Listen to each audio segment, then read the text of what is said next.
Okay guys, welcome back to my Hypermotard. I've gotten a lot of requests and I keep getting a lot of questions on the differences of the seat that I got, which is a lowered seat, as compared to the OEM seat.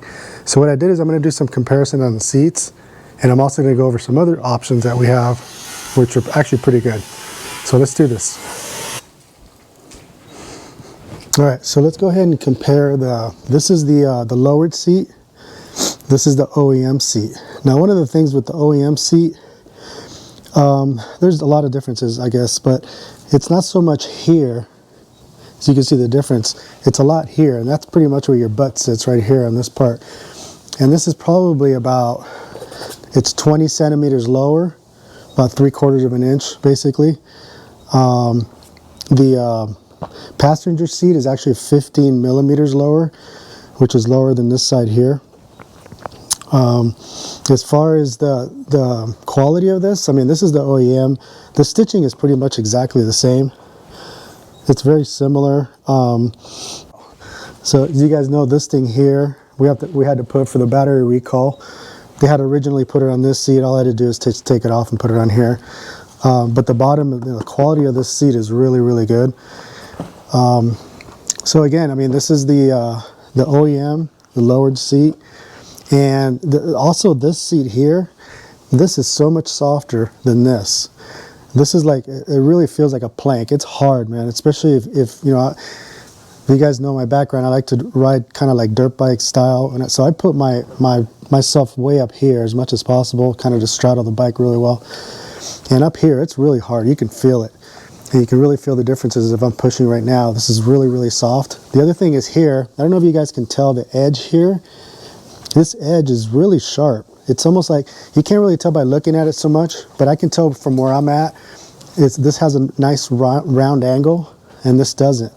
So over time, I remember when I was riding like over an hour, the inner part of my thighs would get kind of sore from this here, from this ridge, because it is kind of hard, and it's kind of like this instead of being round, you know, like this one contours your leg. It's really nice. So one of the other things I didn't mention is, as you can see here, this is the hump. I really, really love this thing, because look at the difference on this one. It's really smooth. It has a little one, but I'll tell you what, this thing, even though they're the same materials, you slide back. As soon as you want to go, you know, and hit the gas real hard, this is really, really, you just slide back. I remember all the time I would have to slide back, and you know, of course I always straddle the bike and everything, try to hang out with my knees and stuff, but it's just a constant fight that I had sliding back. On this one, it's really different. You do still slide back, but this really holds you in. You put the edge of your butt right here, and this little bump actually really holds you in, so it's pretty nice. So again, I mean, the biggest difference for me, of course, was lowering the 20 millimeters, and that's actually, it's a lot. It's a lot when you think about it. You know, your feet being like this in my case versus being on the balls of the foot. And you know, for like, again, for taller riders, there are other options of these seats, and I'll go over those in a minute. If you're taller, good for you, man. You're lucky, because you know, I think anybody from 5'9" and lower, you're gonna have a little bit of a problem with this bike, only because, you know, it's not that you can't ride it, but on certain stops, if you have the cement, well, it's a little angled, or if you're in a driveway and you're at that part of the driveway where you're like right in the middle of that driveway and you're stopped like this and both your feet are hanging. It happened to me one time. Trust me, it is a problem, but this really, really helped out a lot. One of the other things you guys got to be careful of, you can look online, and there are other options out there, but I could tell you this seat cost me $300, and well worth the price. I think it's a pretty honest price for what you're getting and the quality of it, because I ran into some other seats that are $100 and under $100, and I'm going to put a picture up above so you guys can see. You guys really, really be careful with those seats, because the quality of those seats actually suck. They are horrible. The actual fabric is really, really soft, so it tends to rip, you know, especially on places like this or here where your legs hit a lot. The foam, it's not like this foam where, you know, you push on it and it comes right back. Those other foams, you push on it, after months and months of riding, you have that indentation of your butt or just a different area that's like a pressure point, and then it just becomes more flat, so it's not as soft as it should be. I mean, for me, like if you look at that picture, it rips really easy. So it's definitely not something you want to get.